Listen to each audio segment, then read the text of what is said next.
In the heart of 19th-century Scotland, nestled between mist-shrouded hills and winding rivers, lay a town so small it barely appeared on any map. Yet in the year 1874, this unassuming settlement became the epicenter of a horror that would haunt generations, a terror so strange, so inexplicable, that the very air seemed to vibrate with fear. Locals would whisper, even decades later, of a presence that was neither human nor animal, a creeping darkness that moved silently through the streets, consuming life in its invisible grip. They called it the shadows, though no one could ever fully describe what they had seen, only what they had felt. Panic, confusion, and grief spread faster than fire through dry brush. The townsfolk awoke one morning to find that friends and family had vanished, leaving behind homes locked from the inside, meals untouched, and the eerie impression that something inhuman, had passed through. From the very beginning, there was a sense that this was no ordinary tragedy. Reports trickled into neighboring villages of strange figures glimpsed in twilight, dark shapes that slithered along walls and corners, vanishing when approached. Animals went missing, dogs yelped at nothing, horses refused to leave stables, and the wind seemed to carry whispers that belonged to no mortal mouth. It was as though the town itself had been swallowed by a presence that refused to be seen, a darkness that fed on the living and thrived on fear. Even the local clergy, men accustomed to comforting the grieving and delivering divine explanations, found themselves unable to rationalize what was happening. Some suggested it was divine punishment, others muttered about ancient curses, yet none could offer a solution or even a theory that soothed the trembling hearts of those trapped in this creeping nightmare. The first documented disappearances were subtle, almost dismissible at first. A farmer failing to return from his fields, a child gone from the care of a neighbor, an elderly widow missing from her bed. But as days passed, patterns emerged that defied logic. Families would awaken to find loved ones gone, doors locked from the inside, and no sign of struggle or departure. It was as if the shadows themselves had reached into the town and plucked life away with surgical precision. Panic turned to hysteria.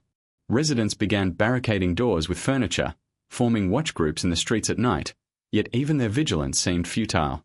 Those who dared venture outside after dusk sometimes never returned, leaving only faint, inexplicable impressions, footsteps that ended in the middle of empty streets, doors swinging in a windless night, or shadows lingering a heartbeat too long before vanishing.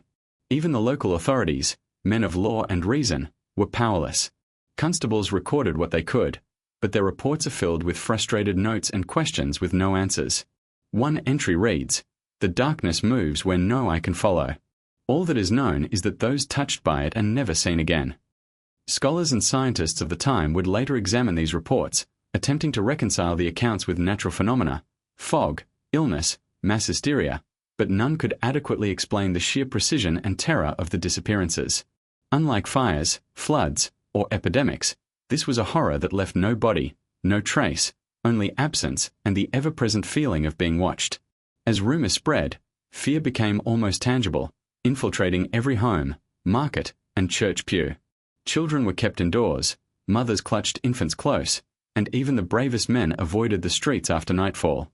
The town, once alive with the chatter of merchants and the laughter of children, fell silent.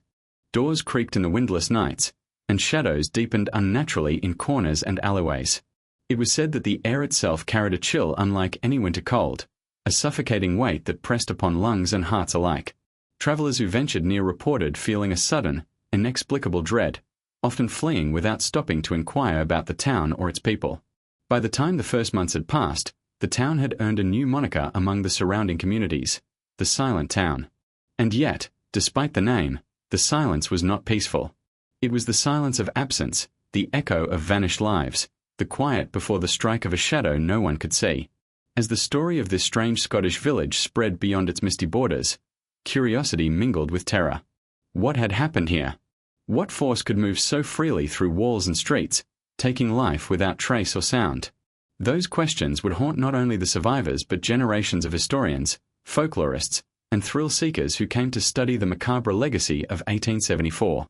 No record indicates why this darkness appeared when it did, or why it chose this particular town. Was it nature, a supernatural entity, or the collective madness of frightened minds? Perhaps it was all of these things, or none. What is certain is that for the residents of that small Scottish settlement, life as they knew it ended abruptly, leaving only fear, silence, and shadows that seemed to eat the living. And it is this chilling, unresolved terror that we will now attempt to unravel, examining the events, the people, and the inexplicable forces that converged in a single, unforgettable year. To understand the terror that descended upon this Scottish town in 1874, one must first step back and examine the world in which it existed. Scotland of the late 19th century was a land caught between eras, a place where ancient traditions lingered stubbornly, yet the echoes of industrial progress were beginning to reshape the landscape. Rural villages were scattered across hills and valleys, connected by narrow, often treacherous roads that twisted through fog-laden forests. Life here moved slowly, dictated by the seasons, by the harvest, and by the unforgiving Scottish climate. Isolation was not merely a feature of geography, it was a condition of existence. Communities relied on themselves, and news travelled slowly, often distorted by rumour and superstition. In these isolated towns, superstition was as much a part of daily life as bread and ale. Folk beliefs about spirits, curses, and the unseen world were passed down orally, blending pagan remnants with Christian teachings. Children were told to fear the dark corners of forests, to never venture out after sundown, and to respect omens and signs. Adults, despite outward displays of rationality and faith, carried their own private fears. Disease, harsh winters, and sudden deaths were often interpreted as punishments or warnings. In such a world, the line between the natural and the supernatural was fluid, and any unexplained event could quickly take on an aura of menace. The town in question was modest, a cluster of stone cottages with thatched roofs, a few shops lining a narrow main street, and a central church whose bell marked the rhythm of daily life. Its population was tightly knit, everyone knew each other's names, families were interconnected by marriage and blood, and secrets were rarely kept for long. It was the kind of place where a stranger's arrival would be noticed immediately, and a missing person would cause alarm within hours. Yet, despite this closeness, the town was geographically vulnerable. Dense woods bordered its edges, providing cover for wildlife, and, as would soon be suspected, something far darker. Fog and mist were common, rolling in from the hills and rivers, creating pockets of shadow that could mask movement, distort shapes, and play tricks on the eye. To the residents, these environmental features were normal. It would take something extraordinary for fear to take root here. Economically, the town was fragile. Many inhabitants eked out a living through farming, weaving, or fishing along nearby streams. Poverty was widespread, and disease was never far away. Medical knowledge was limited, with doctors few and far between, and folk remedies often preferred to scientific intervention.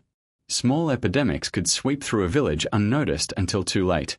This combination of isolation, superstition, and precarious living created the perfect storm for fear to take hold, and when the shadows appeared, the townspeople were unprepared to confront either the known or the unknown. Socially, the town adhered strictly to hierarchy and reputation.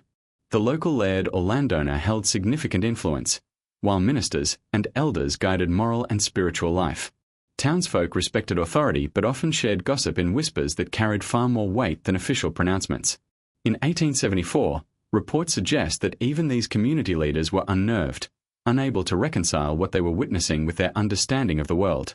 As darkness fell and the first mysterious disappearances occurred, rumors spread faster than the actual events. A shadow seen gliding across a street could be recounted in dozens of versions by morning, each more sinister than the last. In such an environment, fear did not merely spread, it multiplied, feeding on itself until the boundaries between reality and imagination blurred. The town's geography also contributed to its vulnerability. Narrow alleyways twisted unpredictably between cottages, rivers created pockets of fog in low-lying areas, and the surrounding hills cast long, dark shadows at twilight. Travelers unfamiliar with the terrain reported a disorienting effect, as if the landscape itself was conspiring to confuse and terrify. For the locals, accustomed to the land's rhythms, the sudden appearances of strange, moving shadows in familiar places were even more horrifying. It was no longer a question of superstition or misinterpretation. These were phenomena intruding upon the ordinary, disrupting routines, and challenging the very perception of reality. Finally, it is essential to understand the mindset of the townspeople. Life was hard, yes, but it was predictable. Every hardship could be accounted for by labor, weather, or sickness. The shadows introduced a new, uncontrollable element, a force that could not be reasoned with, bargained with, or even observed clearly. Fear became not just an emotional response but a survival mechanism. Windows were shuttered, doors bolted, and families huddled together at night, praying for protection. Children were warned never to wander, and even adults avoided the streets after dusk. The town's very culture of caution and vigilance, which had kept it safe for generations, was now insufficient. In this world of fog, superstition, and isolation, the stage was set. When the first victims vanished and rumors of the shadows began to circulate, the community could not respond with the tools it had relied upon for centuries. Fear became the unseen occupier of every home. Suspicion turned neighbor against neighbor. The ordinary, peaceful rhythms of the town had been shattered, replaced by a tense, oppressive atmosphere where every corner, every shadow, might hide a threat beyond comprehension. It is within this context, the geography, the history, the social structure, and the collective psyche, that the events of 1874 must be understood. The shadows did not simply prey on the living. They exploited the vulnerabilities inherent in isolation, ignorance, and fear itself, making the terror of this Scottish town both extraordinary and tragically inevitable. The first signs that something was gravely wrong were subtle, almost dismissible at first. A single disappearance here, a strange scream in the dead of night there, incidents that could have been explained away by misfortune or poor eyesight. But as the days turned into weeks, patterns began to emerge that were impossible to ignore. Families reported missing members who had gone to tend the fields or fetch water, only to vanish without a trace. Doors were found locked from the inside, meals left uneaten, beds still warm, and yet the people who should have occupied them were gone. The town's sense of security, already fragile due to isolation and poverty, began to erode rapidly. By midsummer of 1874, the fear that had started as a whisper had transformed into a palpable, almost living entity. It began with simple, ordinary residents, farmers, weavers, and children whose lives should have been unremarkable. The first victim officially recorded was a young shepherd named Alistair McRae. He had gone to check on a flock near the western edge of town, a place where the fog thickened as evening fell. Neighbors reported seeing him leave with his dog, but by nightfall, both he and the animal had disappeared. Days later, search parties combed the surrounding hills, but found nothing. No tracks, no signs of struggle, no indication that anyone had been there. What was most chilling, according to witnesses, was that the fog seemed to roll back as if to erase any trace of him. Whispers spread quickly that a darkness had claimed him, and while many dismissed it as superstition, others could not shake the feeling of an unseen presence moving just beyond the eye's reach. Next came the Henderson family, who lived near the main street of the village. One morning, neighbors noticed that the entire household was missing. Windows were shuttered, the fireplace cold, and breakfast still on the table. Horses were still tied in the stable, and their cat prowled the empty rooms as if bewildered by the sudden absence of its humans. No footprints led away from the home, and nothing suggested that the family had left voluntarily. The constable, called to investigate, noted in his journal, all doors locked, all windows closed. Yet the household has vanished as though the earth itself had swallowed them whole. That journal entry would later become a cornerstone for historians attempting to piece together the early timeline of the terror, a glimpse into the perplexity and fear that gripped even those tasked with enforcing order. Children were among the most vulnerable, and their disappearances struck fear into the hearts of the town's parents. One particularly harrowing account involved a girl named Isla MacLeod, who was playing near a small stream on the outskirts of town. Witnesses claimed to have seen a shadow detach itself from the trees and glide toward her. Her sudden scream was the last sound recorded before she vanished entirely. Locals who arrived at the scene later described the area as unnaturally still.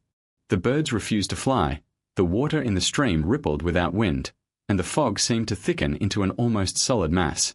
Accounts such as these blurred the line between reality and nightmare, leaving townsfolk questioning whether they were losing their senses, or if something genuinely unnatural had arrived among them. Even the animals were not spared. Horses shied at empty spaces, dogs refused to enter certain alleyways, and livestock went missing without explanation. One chronicler noted that the shadows seemed to move with intent, avoiding certain areas yet striking in others with unnerving precision. Farmers and herders became increasingly desperate, attempting to guard their livestock at night, only to find that their vigilance was often futile. The feeling that the darkness itself was aware, calculating, and patient began to settle in, amplifying the terror to levels previously unknown to the town. As the number of victims grew, panic spread like wildfire. Neighbors began to suspect one another, and reports of strange behavior intensified. Some townsfolk claimed to see figures moving in the shadows even when streets were empty. Others reported hearing voices in the fog, whispers calling names, laughter echoing in places where no one could be. Sleep became impossible for many. Night stretched endlessly as fear held the town in its grip. The social fabric, tightly woven over generations, began to unravel. Families barricaded themselves indoors, forming makeshift watch groups, yet even these precautions were insufficient against an enemy they could neither see nor understand. Local authorities, already struggling with limited resources, were powerless to intervene. Patrols scoured the hills and woods, but always returned empty-handed. Attempts to coordinate searches with neighboring villages met with skepticism. Outsiders could not comprehend the sheer oddity of what was happening. The constable's journals, along with letters and newspapers from the period, reveal a desperate attempt to record events accurately, yet even those chronicles carry an air of uncertainty. Witnesses often contradicted one another, and reports of shadows moving against the wind or disappearing through solid walls made rational explanations increasingly difficult. By the end of the summer of 1874, the town had entered a state historians now describe as mass psychological terror. People no longer ventured outside after dusk, markets were abandoned, and the church, once a center of solace, became eerily silent. Children were kept indoors under lock and key, and families spoke in hushed tones about the thing in the shadows, as if naming it might summon it. The disappearances, while initially scattered, had created a palpable sense that the town itself was under siege by an entity beyond human comprehension. It is important to note that these events were not mere folklore, passed down and exaggerated over time. Contemporary records, letters, and diaries confirmed the existence of multiple disappearances and the overwhelming fear that accompanied them. Historians analyzing these documents note the eerie consistency of the accounts: shadows that moved with intent, victims vanishing without trace, and the pervasive atmosphere of dread. Whether one interprets the events as supernatural, psychological, or pathological, the impact on the town was undeniable.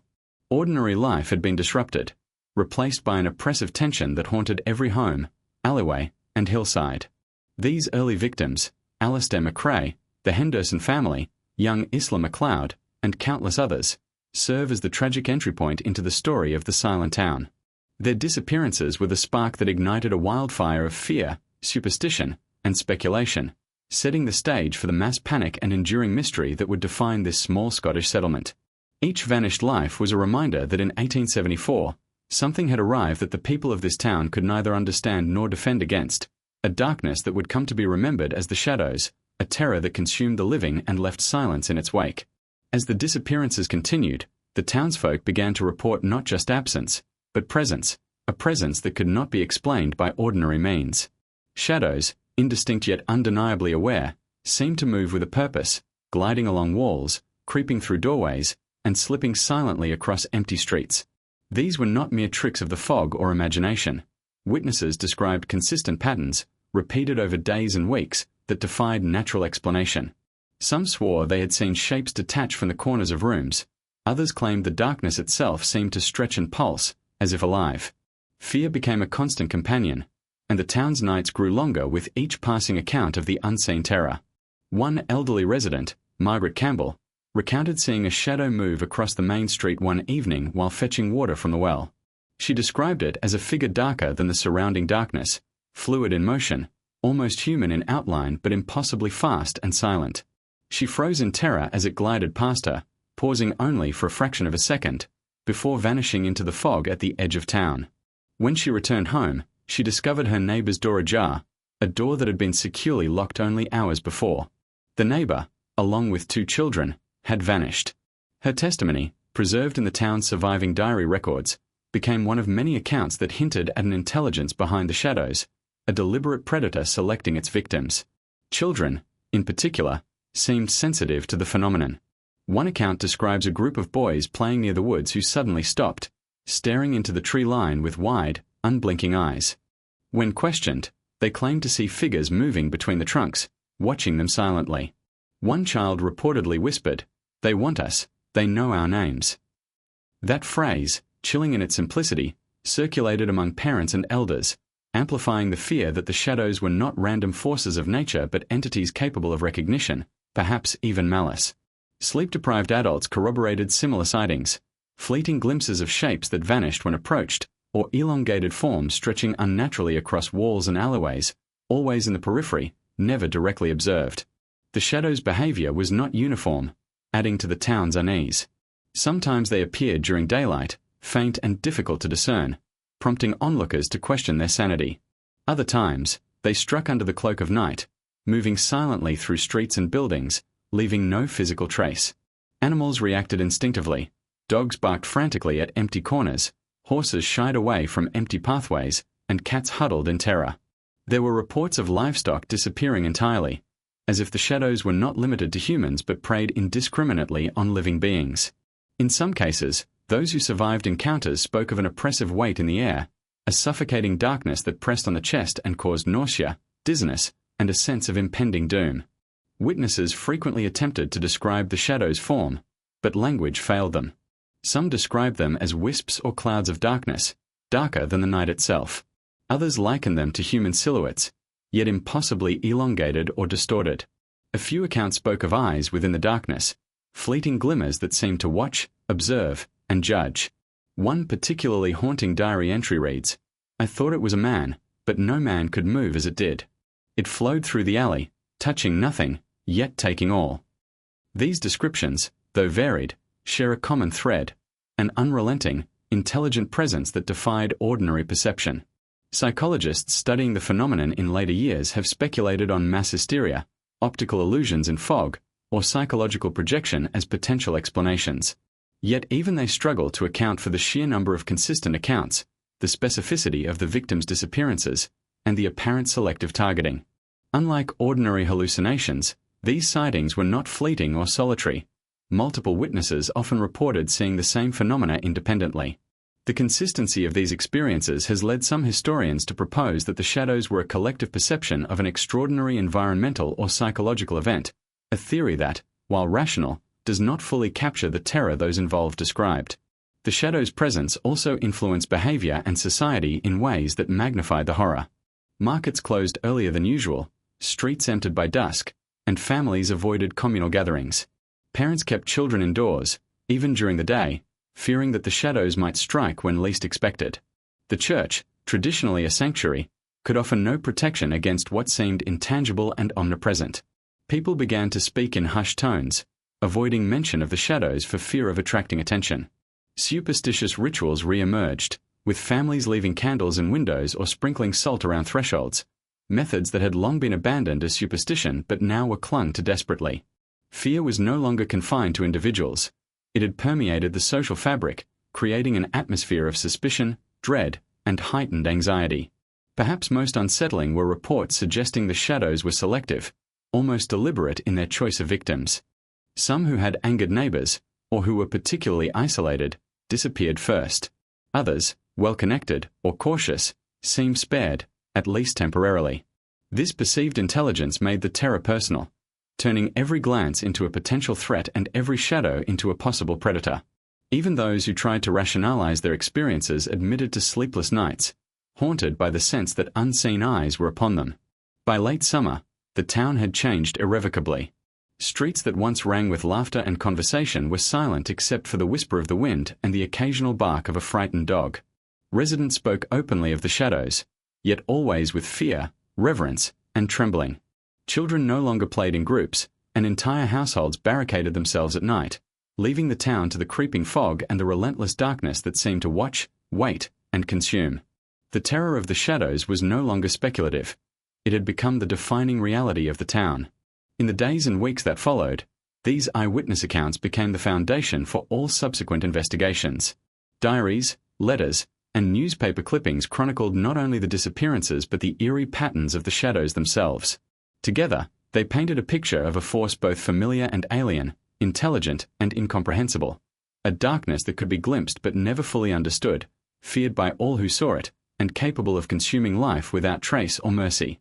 The stories of these witnesses serve as a window into the unimaginable horror of 1874, revealing a town gripped not merely by fear, but by an unrelenting, almost sentient darkness that would earn it the name, the Silent Town. As the fear of the shadows gripped the town, questions naturally arose. Could this terror be explained by natural causes? Were the reports merely a product of mass hysteria, optical illusion, or some undiagnosed disease? Even in 1874, medical practitioners and early scientists sought explanations for the inexplicable, attempting to reconcile the vivid accounts of darkness with the rational world they knew.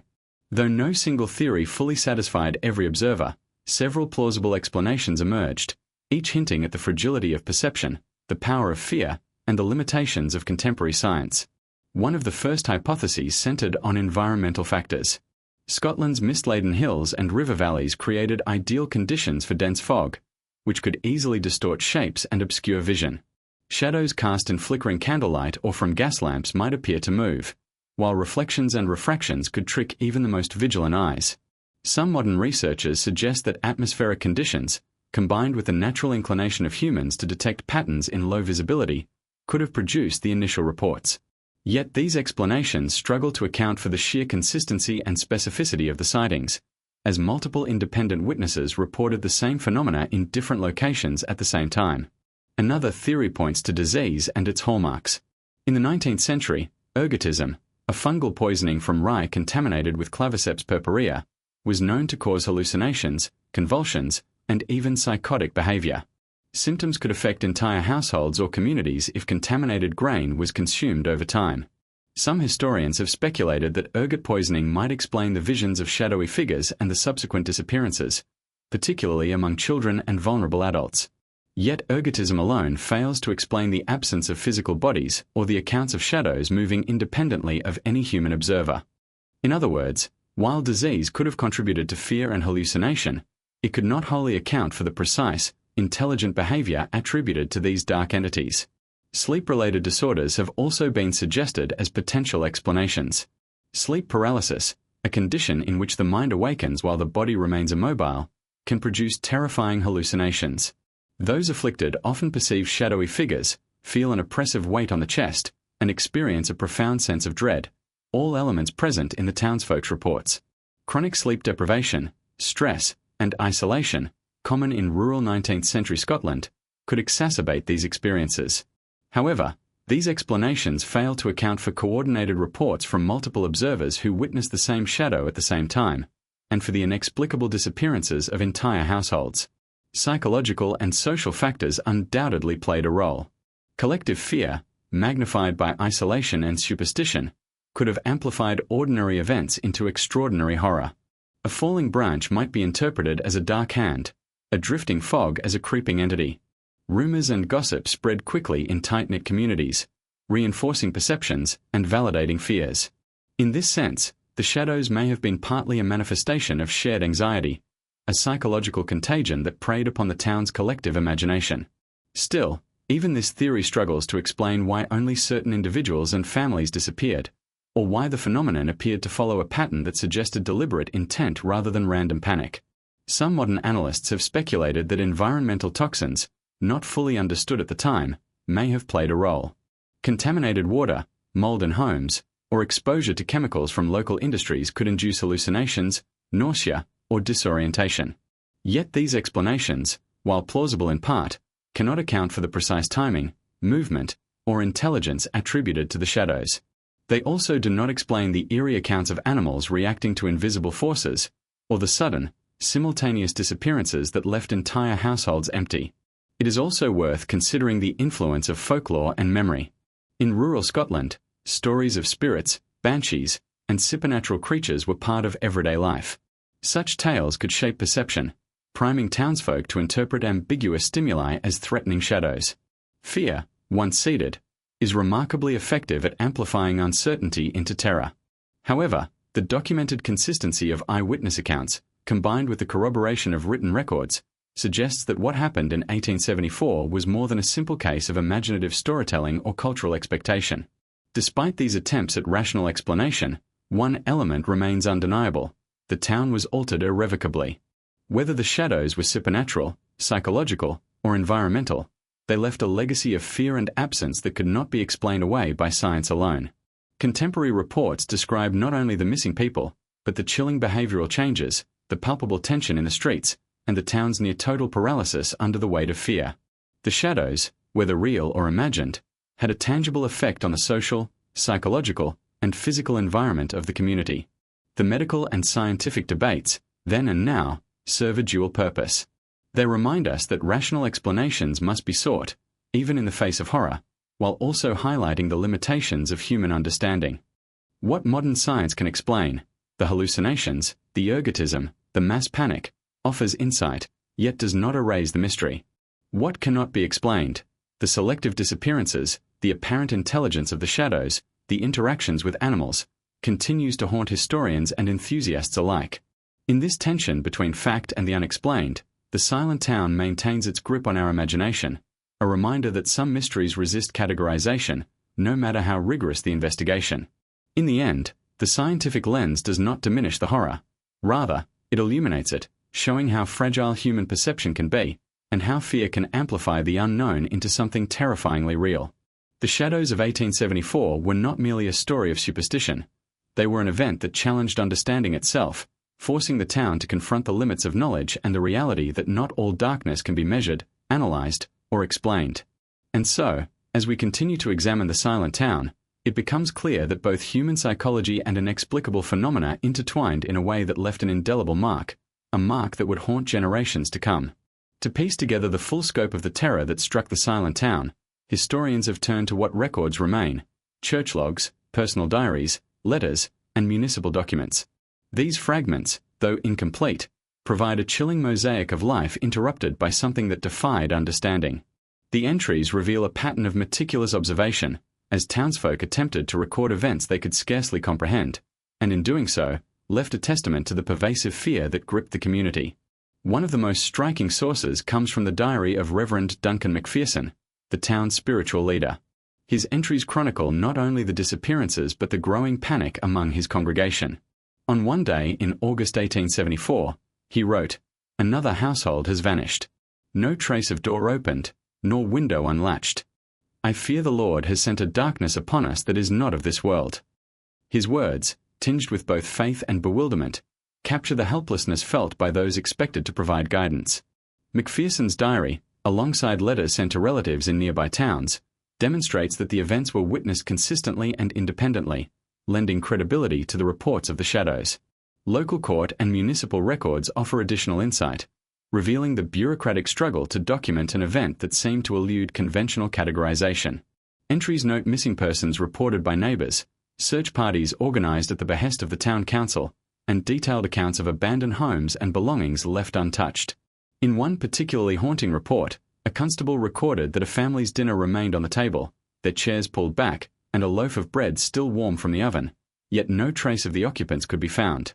Such meticulous records suggest that, while the town was in crisis, there remained an attempt to maintain order, to catalogue the incomprehensible, and to assert some control over the uncontrollable.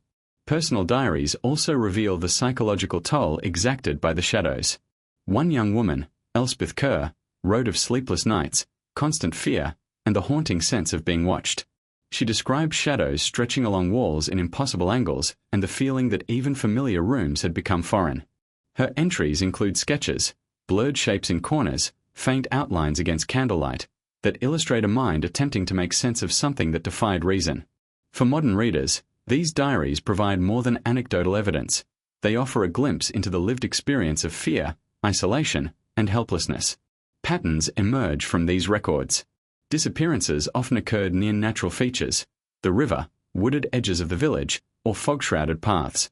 Witnesses frequently reported seeing shadows immediately before or after. Someone vanished, suggesting an uncanny timing and precision. Multiple accounts from different parts of town describe similar shapes moving in the same direction or hovering at the same location over consecutive nights. Such consistency across independent observers is difficult to reconcile with random misperception or mere superstition, hinting at something methodical and deliberate. Church records also reveal the community's attempt to invoke spiritual remedies. Prayer vigils were organized, and services increasingly focused on protection from darkness, sin, and evil forces. Clergy offered blessings at doorways, and families participated in rituals intended to ward off malevolent spirits. While modern readers might view these efforts as symbolic, for the townspeople they were acts of desperation, a final attempt to exert control over forces beyond comprehension. The recurrence of these spiritual interventions, documented in multiple sources, underscores the depth of fear that permeated everyday life. Letters to neighboring villages provide another layer of context. Residents express bewilderment and urgency, seeking counsel, aid, or simply someone to bear witness to their plight. One letter, penned by a mother seeking advice on protecting her children, reads, We are afraid to leave our home even in daylight. The shadows watch, and those who venture out do not return. Pray for us, for we are lost in a darkness that has no name. Such correspondence illustrates the communal dimension of the horror. Fear spread not only through observation of events but through communication and shared terror, reinforcing the notion that the shadow's influence extended beyond direct encounters. These records also reveal a chilling timeline. Initial disappearances were scattered and isolated, but by midsummer, a pattern of escalation is evident. Entries note multiple households affected within weeks, a tightening grip of fear, and the growing sense that no one was safe. Researchers studying these documents note the precision with which dates, locations, and circumstances were recorded, suggesting that the townspeople were acutely aware of the unusual nature of the events and felt compelled to document them carefully. The resulting mosaic is both haunting and invaluable, providing a framework for reconstructing what transpired in 1874. Yet, gaps remain. Many records are incomplete, lost, or destroyed, leaving unanswered questions. Who, or what, was responsible for the vanishings? Why were certain families spared? Why did the events escalate so rapidly during that particular year? Historians have attempted to fill these gaps with speculation, ranging from environmental explanations to supernatural theories, but no definitive answer has emerged. The incomplete nature of the records mirrors the incompleteness of human understanding in the face of the shadows themselves, a terror that eluded documentation even as it was meticulously chronicled. In examining these sources, one is struck by the duality of human response, the desire to rationalize and the instinct to fear. Townsfolk recorded events with precision, yet the content of those records often reads like a journal of the uncanny, a chronicle of experiences that strain credulity. The diaries, letters, and official logs serve not only as historical evidence but also as testimony to the psychological and social impact of the shadows. They reveal a town struggling to maintain its identity, its routines, and its sanity in the face of an invisible, methodical terror. In the end, the records themselves become part of the story, a mirror reflecting the uncertainty, fear, and relentless anxiety that defined the silent town. Through these fragments, modern observers gain access to the lived experience of 1874, a community besieged by shadows that seemed to move with intention, a terror that left no bodies, only absence, and a haunting reminder that some events are impossible to fully explain, even with the most diligent observation. The diaries and records are the town's voice, echoing across time, insisting that the terror of the shadows was real, pervasive, and profoundly transformative. By late summer of 1874, the terror that had begun as scattered disappearances had escalated into a full-blown crisis. The once lively streets of the town had fallen silent, punctuated only by the occasional cry of a dog or the whisper of wind through the alleys. What had initially seemed like isolated incidents now revealed themselves as part of a terrifying pattern. The shadows were relentless, indiscriminate, and apparently intelligent. Entire households vanished, and with each disappearance, the grip of fear tightened around those who remained. The societal impact was immediate and profound. Families barricaded themselves behind doors and shutters, using furniture, ropes, and anything at hand to fortify their homes against the unseen threat. Children were kept indoors, sometimes for days on end, while mothers whispered prayers and fathers patrolled the streets with lanterns and makeshift weapons. The townspeople, once connected by routine and familiarity, became isolated within their own homes. Neighborhoods, previously thriving with community life, were reduced to clusters of frightened individuals, each wary of their neighbors, unsure who might vanish next. Markets and shops closed early, leaving only empty streets and the lingering smell of smoke from half fires. The town's economic life ground to a halt. Farmers abandoned fields, unable or unwilling to risk travel to tend their crops. Weavers, cobblers, and other artisans shuttered their workshops, fearing that even a momentary absence might allow the shadows to strike. The fabric of daily life, which had endured harsh winters, disease, and famine, now faltered under the weight of invisible menace. Routine itself became a casualty, replaced by constant vigilance and dread. The psychological toll was staggering. Adults reported insomnia, nightmares, and a creeping paranoia that sometimes drove them to irrational acts. One family, fearing that their home had been marked by the shadows, fled in the middle of the night, leaving behind all possessions. Another, convinced that the dark figures could enter through cracks in the walls, spent days filling gaps with cloth and earth. Communities that had previously prided themselves on mutual support found themselves fractured, as fear created suspicion and mistrust. No one was immune. The shadows seemed to prey on both the strong and the weak, the cautious and the reckless, leaving the town in a state of near total psychological collapse. Children, especially, bore the brunt of the town's panic. Schools were closed, and play became an act of defiance or desperation. Some children were confined to small rooms for days at a time, while others wandered outdoors despite parental fear, only to vanish. Reports of sightings often included small figures, shadows stretching toward them, lingering at the edges of vision, following them silently. Parents who survived these encounters recounted the terror in hushed voices, their memories of children lost forever etched into their expressions. The absence of bodies, combined with the suddenness of disappearances, created an atmosphere where grief and fear were inseparable. The church, traditionally a refuge in times of hardship, became a paradoxical symbol of the town's fear. Clergy attempted to offer solace, organizing prayer vigils and blessing homes, yet the shadows seemed unaffected by these rituals. Reverend McPherson, already shaken by the initial disappearances, recorded in his diary that even his sermons failed to calm the congregation. "The people look to me," he wrote, "but I can offer no answer, no protection. The darkness does not heed words of comfort. It moves where it will, and those it touches vanish." The spiritual guidance that had sustained the community in previous crises seemed powerless against this new, enigmatic threat. Panic manifested not only psychologically but physically. Citizens armed themselves with whatever they could find, pitchforks, knives, and even axes, patrolling the streets at night in futile attempts to confront the shadows. Some tried to chase the dark figures, only to find that they vanished before contact. Others constructed elaborate systems of bells and alarms, hoping to detect movement, yet even these measures failed to prevent disappearances. The town, in effect, had become a trap. The more the inhabitants attempted to defend themselves, the more the shadow's influence seemed to expand. Fear fed upon action, and action fed the shadow's legend. The escalation of mass panic also brought social fragmentation. Neighbors who had once cooperated for the benefit of all now distrusted each other. Accusations of negligence or complicity surfaced, as some believed that disappearances were linked to moral failings or the breaking of local taboos. Families that survived initial encounters were not safe from suspicion, and the community's cohesion dissolved under the relentless pressure of fear. The social isolation imposed by barricades, combined with the pervasive dread, transformed the town from a tight-knit community into a collection of fearful individuals, each haunted by both the shadows and the unknown intentions of their neighbors. Accounts from travelers who approached the town during this period corroborate the severity of the crisis. Outsiders described empty streets, shuttered homes, and the pervasive atmosphere of dread that seemed to radiate from every corner. Some claimed to feel an oppressive weight in the air, a sense of being observed by unseen eyes. Dogs and livestock were notably skittish, and even the fog appeared unnaturally dense, as if the town itself had become a conduit for the shadow's influence. These reports suggest that the terror was not limited to human perception but may have affected the town as a whole, altering the environment and social structure simultaneously. By the autumn of 1874, the town had effectively ceased to function. Where there had once been markets, laughter, and community life, there was now only silence punctuated by the occasional cry of alarm.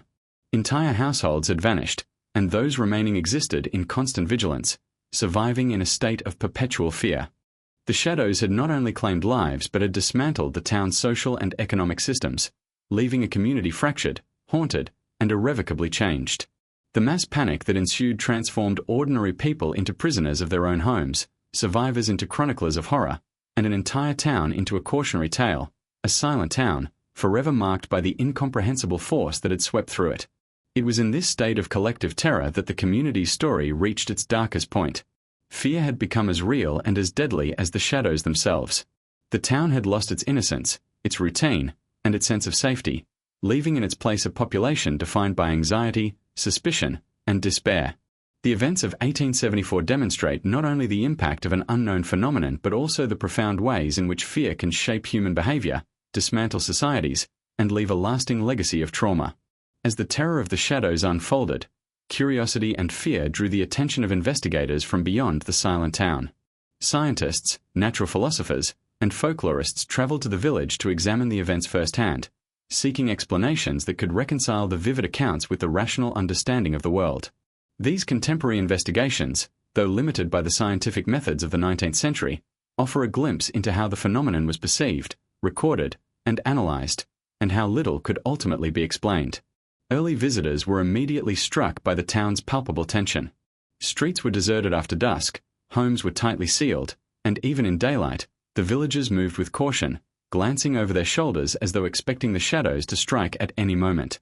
Reports from these observers describe an atmosphere heavy with fear, where even casual movement seemed fraught with danger. One natural philosopher noted that the fog clinging to the hills appeared unusually thick, settling unnaturally in corners and low areas, creating illusions of movement that unnerved both locals and outsiders. He described walking down the main street, only to perceive shapes slinking along walls, shapes that vanished when approached, leaving him questioning the reliability of his own senses. Investigators sought physical explanations first. Some speculated that gas from nearby peat bogs or marshes could produce hallucinations. Others examined the town's water supply for contamination, theorizing that toxins might induce fear, hallucinations, or delirium. While these explanations offered partial insight, they could not account for the precision with which the shadows appeared to select their victims, nor for the reports of figures moving independently of any known source. The absence of bodies or physical traces for those who vanished added a confounding layer to the investigation, defying even the most systematic inquiries. Folklorists were particularly interested in the role of cultural memory and superstition. They noted that rural Scottish communities often carried legends of spirits, malevolent entities, and omens, stories designed to explain the unexplainable and teach caution. They hypothesized that the shadows could have been a manifestation of collective fear, amplified by long-standing folk beliefs. While this theory offered insight into the psychological susceptibility of the townsfolk, it struggled to account for the extraordinary consistency of eyewitness accounts across independent observers and locations. Multiple people reported seeing similar shapes, moving in comparable ways, at the same time, details that suggested something beyond imagination alone. Some investigators attempted to observe the shadows directly.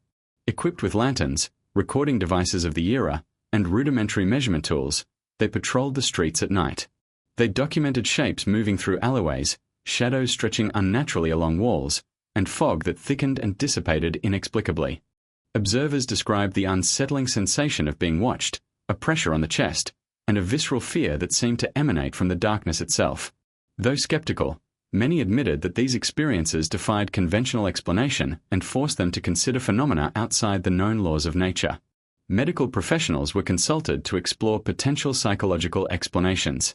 Sleep deprivation, stress-induced hallucinations, and even ergotism were considered as possible contributors. Indeed, the combination of isolation, malnutrition, and fear could produce vivid hallucinations in susceptible individuals. Yet, these theories could not fully reconcile the precise timing of disappearances, the selective nature of the shadow's targeting, or the corroborated experiences of multiple witnesses. It became evident that even a combination of environmental, psychological, and pathological factors could not fully account for what had transpired. Some investigators turned to speculative theories, exploring concepts that blurred the line between science and the supernatural. They considered the possibility of an unknown life form, a predator operating outside human perception, or even a manifestation of collective consciousness made physical by fear and anticipation. Though these ideas were dismissed by the mainstream scientific community at the time, they highlight the extraordinary nature of the phenomenon. The shadows did not merely elude explanation, they challenged the very framework through which reality was understood. Despite these efforts, a definitive explanation remained elusive. Observers returned with meticulous notes, sketches, and testimonies, yet none could conclusively describe what the shadows were, why they appeared, or how they disappeared so completely. Historians later analyzing these investigations noted the same pattern. Every attempted explanation left gaps, contradictions, or unanswerable questions. What emerges from these records is not a solution, but a testament to the limits of human understanding in the face of something truly extraordinary. Even decades later, these contemporary investigations continue to fascinate. The notes, diaries, and sketches produced by early observers provide an invaluable record, offering insight into the phenomenon, the fear it engendered, and the methods by which humans attempt to confront the inexplicable. They reveal the interplay between observation, imagination, and terror, showing how a community, and those who studied it, grappled with events that defied conventional logic. Ultimately, the investigations of 1874 serve as a reminder of both human curiosity and human limitation. They illustrate the lengths to which people will go to understand the unknown, yet also demonstrate that some mysteries resist classification, measurement, or analysis. The shadows, whether a product of environment, psychology, or something beyond understanding, remained elusive. And in their elusiveness, they became more than a phenomenon. They became a symbol of fear, absence, and the unknowable, a darkness that haunted the silent town long after the immediate crisis had passed. The aftermath of the Shadow's terror left the silent town irrevocably changed. Though the immediate wave of disappearances eventually slowed, the social, psychological, and cultural effects lingered for decades, shaping the lives of survivors and altering the town's identity in profound ways. For those who remained, life could never return to what it had been. The town became a living monument to fear, absence, and the memory of the incomprehensible. Survivors carried deep scars. Families that had lost children, spouses, or neighbors were haunted not only by grief but by the unsettling absence of closure. Unlike typical tragedies, there were no bodies to bury, no tangible evidence of loss beyond empty homes and abandoned belongings. This lack of closure created a pervasive sense of unease, leaving survivors in a state of constant vigilance for years to come. Many moved away, unable to remain in a place where every shadow might hide a lingering threat, yet even distance could not erase the memory of the terror they had witnessed. For those who stayed, life became defined by ritual, superstition, and an almost obsessive attention to detail. Lock doors twice, check windows thrice, never walk alone at dusk.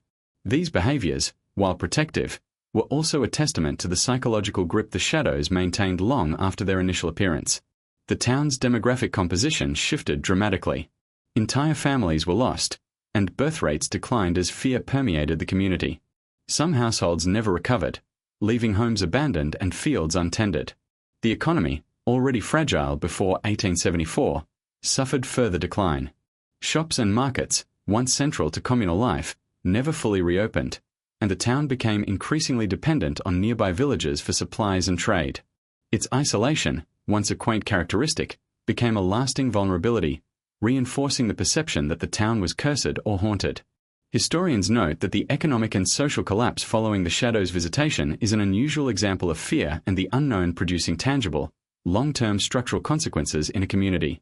Survivors also became chroniclers of the events, preserving their experiences through diaries, letters, and oral testimony.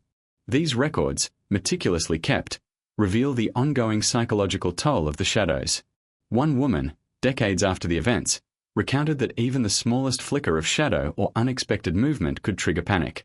Children who had survived the initial terror grew into adults with deep-seated anxiety, often reluctant to leave the town or engage in ordinary activities for fear of a recurrence. The shadows, though no longer visible, had imprinted themselves on the psyche of the community, demonstrating that trauma is not only immediate but generational. Folklore evolved to incorporate the shadows into the town's cultural memory. Tales of creeping darkness, vanishing neighbors, and mysterious shapes in foggy streets became part of local tradition, passed down through generations. Storytelling, once a means of entertainment or moral instruction, became a method of warning and preparation. The shadows were no longer merely an event, they became a legend, a cautionary tale meant to remind future residents and visitors that some darkness is more than myth. This folklore preserved the memory of the 1874 events but also contributed to ongoing fear, creating a feedback loop where legend reinforced anxiety, and anxiety reinforced legend. Anthropologists and historians studying the silent town have noted that the social cohesion of the community never fully recovered. Where once there had been close-knit networks of mutual aid and communal labor, there emerged a culture of caution, secrecy, and individual survival.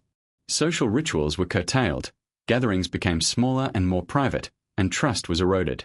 While the town survived physically, it existed in a diminished state, socially and psychologically. This transformation underscores the power of fear, not only to shape immediate behavior but to alter community structures and cultural norms for generations. The broader region also took note. Neighboring villages, once accustomed to occasional trade and travel through the town, began to regard it with suspicion. Travelers reported unease upon passing through, and some avoided the town entirely after hearing stories of the shadows. Local authorities documented these interactions, noting that the town had acquired a reputation for danger and supernatural influence. This regional response illustrates how an event rooted in one small community can radiate outward, affecting perception, travel, and commerce across a wider area. Modern researchers continue to study the long-term impact of the shadows as an example of collective trauma. The silent town provides a case study in how fear, unexplained phenomena, and isolation interact to produce enduring psychological and social consequences. Children who survived the initial events displayed heightened anxiety in adulthood. Families modified routines to minimize perceived risk, and the town's folklore shaped cultural identity for generations. Even today, the legend of the shadows continues to influence visitors, scholars, and storytellers, illustrating the persistence of memory in shaping human experience. One of the most haunting aspects of the town's legacy is the way absence itself became a form of presence. Empty homes, abandoned streets, and the echoes of vanished voices served as constant reminders of what had occurred. The shadows, though perhaps no longer active, continued to haunt the town through memory and legend. The very act of remembrance reinforced their power, ensuring that each generation confronted the same darkness, even if only in imagination. In this way, the terror of 1874 became eternal, a ghostly presence embedded in architecture, landscape, and community consciousness. Ultimately, the silent town stands as a cautionary testament. It illustrates not only the immediate horror of an unexplained phenomenon but also the enduring consequences for a community subjected to fear, absence, and trauma. Survivors' lives were reshaped, social structures redefined, and folklore transformed into legend. The shadows, whether natural, supernatural, or psychological in origin, left a mark that could not be erased. Their story endures as a chilling reminder of the fragility of human communities when confronted with forces beyond understanding, and the enduring power of fear to consume, transform, and define.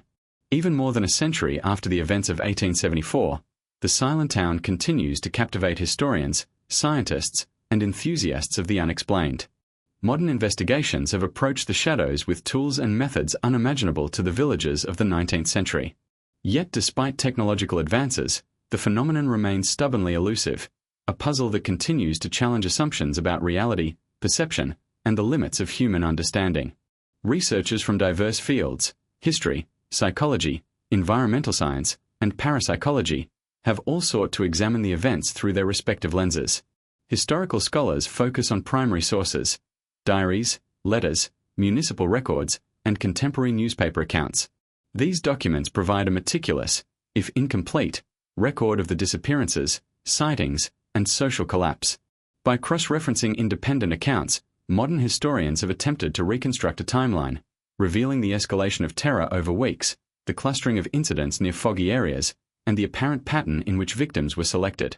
Yet even with rigorous analysis, a fundamental question remains: what, exactly, were the shadows? Psychologists and sociologists have proposed explanations rooted in fear, trauma, and group behavior. Collective hysteria, mass suggestion, and stress-induced hallucinations offer compelling insights into why so many residents experienced fear simultaneously and reported similar phenomena. Sleep deprivation, nutritional deficiencies, and heightened anxiety could have amplified perception errors, making ordinary shadows or fog appear menacing. But these theories, while plausible, cannot fully account for the disappearances themselves. Entire households vanished without trace, leaving no evidence of natural causes. Nor can they explain the reported intelligence, timing, and selective nature of the shadows' movements. Environmental scientists have examined the town's unique geography and climate for clues. The region's heavy fog, peat bogs, and narrow valleys create conditions where light, shadow, and perception are easily distorted. Certain gases naturally emitted from marshes and decaying vegetation could induce dizziness or hallucinations. Yet these explanations, though helpful in contextualizing fear, fail to account for consistent patterns reported by multiple, independent observers. The shadows were not random. They seemed to follow rules, selecting victims, appearing in specific locations, and disappearing with impossible precision. Such characteristics suggest an element of intelligence, or at least a phenomenon that behaves in a manner inexplicable by ordinary environmental science. Parapsychologists and theorists of the unexplained have explored more radical possibilities. Some propose that the shadows represent a form of energy or consciousness not yet understood by modern science, a manifestation of collective fear or trauma made tangible. Others suggest the phenomenon may involve a distortion of perception in space and time, creating temporary gaps through which individuals could vanish. While these ideas remain speculative, they demonstrate the enduring fascination with the silent town. The events of 1874 challenge conventional frameworks, inviting inquiry into the boundaries of known reality. Technological approaches have also been applied in recent years. Researchers have conducted environmental scans, analyzing soil, air, and water samples for anomalies. High-resolution imaging of the town's landscape seeks evidence of unusual patterns or disturbances. Ground-penetrating radar has been employed to search for evidence of missing structures or remains. Despite these efforts, no conclusive physical traces have been found. The absence of tangible evidence, combined with historical documentation of disappearances, reinforces the idea that the shadows may operate outside conventional dimensions or exist in a manner undetectable to standard instruments. Anthropologists emphasize the cultural impact of the shadows. The town's folklore, passed down through generations, preserves not only the memory of the events but the psychological imprint on the community. Oral histories recount the same chilling details: darkness that moves with intent, victims disappearing without trace, and an oppressive atmosphere that induces fear and paralysis. These accounts, though filtered through time and cultural interpretation, remain strikingly consistent with the original reports, suggesting that the essence of the phenomenon, whether real, perceived, or somewhere in between, has endured in human memory. Some modern theorists have explored the possibility of interdimensional phenomena or unknown natural forces. Could the shadows be glimpses of alternate realities intersecting with our own? Could the disappearances represent brief incursions into a parallel plane, where victims are transported beyond our comprehension? While these hypotheses verge on science fiction, they capture the spirit of inquiry that has persisted since 1874. The Silent Town, after all, presents a scenario in which conventional explanations falter and imagination is compelled to fill the gaps. What is clear is that the shadows left a lasting imprint on the collective imagination. The town itself, though rebuilt and resettled over the years, bears the legacy of absence and fear. Buildings that once stood empty became symbolic markers of vanished lives, while streets that once echoed with the chatter of everyday life became conduits for memory and legend. Visitors, scholars, and enthusiasts report an eerie atmosphere lingering over the town, an intangible weight that evokes the terror of those who lived through the original events. The Silent Town has become not only a historical curiosity but a psychological landscape, where memory, fear, and legend intersect. Even in modern investigations, the shadows resist definitive categorization. Every explanation, psychological, environmental, historical, or paranormal, offers partial insight but leaves critical gaps. The phenomenon challenges assumptions about what is possible, forcing observers to confront the limits of perception, understanding, and human knowledge. It is in this tension between explanation and mystery that the Silent Town retains its power. The shadows, whether natural, supernatural, or a combination of factors, continue to captivate, terrify, and intrigue. Ultimately, the enduring mystery of the Silent Town serves as a reminder of the unknown forces that can shape human communities. The shadows of 1874 were more than a fleeting terror. They were a catalyst for social collapse, psychological trauma, and cultural transformation. Modern attempts to understand them highlight both human curiosity and the limits of rationality when confronted with the unexplainable. The phenomenon endures as a testament to the persistence of fear, the fragility of perception, and the inexhaustible human fascination with darkness that defies comprehension. In the years and decades following 1874, the Silent Town evolved from a site of terror into a locus of legend, curiosity, and cultural fascination. Stories of the shadows spread beyond the town's borders, reaching neighboring villages, travelers, and, eventually, historians and paranormal enthusiasts worldwide. The events became woven into the cultural memory, transforming the town into a symbol of unexplained darkness and human vulnerability to forces beyond comprehension. Tourism emerged as one of the most visible manifestations of the town's lasting legend. Travelers, drawn by tales of vanishing families, moving shadows, and haunted streets, began to visit, seeking first-hand experience of the town's eerie atmosphere. Inns and small shops adapted, offering guided tours along streets once witnessed to the 1874 disappearances. Even centuries later, visitors report a palpable sense of unease, describing how shadows appear heavier at dusk, fog lingers unnaturally, and silence seems to envelop them in a way that defies ordinary expectation. Though many of these reports are anecdotal, they reflect the enduring influence of the shadows on perception, demonstrating that the town's legacy is not merely historical but psychological and experimental. The town's story has also influenced literature, art, and media. Authors and filmmakers have drawn inspiration from the events, using the Silent Town as a setting to explore fear, absence, and the unknown. Paintings and illustrations depict fog-filled streets, elongated shadows, and empty homes, capturing the sense of unease that characterized the original events. Even in academic contexts, The town is frequently cited as an example of mass trauma, unexplained disappearance, and the intersection of folklore and lived experience. In this way, the shadows have transcended their temporal origins, becoming a permanent fixture in both cultural imagination and scholarly inquiry. Folklore surrounding the town has grown in richness and complexity. Generations of local storytellers added layers to the narrative, embellishing the shadow's abilities, the patterns of disappearances, and the eerie interactions with animals. Some legends suggest that the shadows can still appear under certain conditions: dense fog, the absence of light, or moments of heightened fear. Others claim that the town's architecture itself, narrow alleyways, abandoned homes, and winding streets, serves as a conduit for the phenomenon, preserving the memory and influence of the shadows. These narratives, while unverifiable, illustrate the enduring human impulse to explain and narrativize the inexplicable, ensuring that the silent town's terror remains alive in collective memory. The shadows have also had a subtle but profound impact on local psychology and behavior. Even today, residents report heightened awareness of light, shadow, and sound, a lingering hypervigilance inherited from ancestors who survived 1874. The town's folklore and history influence parenting practices, urban planning, and communal rituals.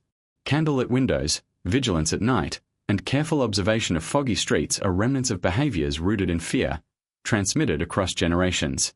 The events of 1874, though long past, continue to shape the lived reality of those within the town's borders, demonstrating the durability of trauma and legend in influencing human behavior over time.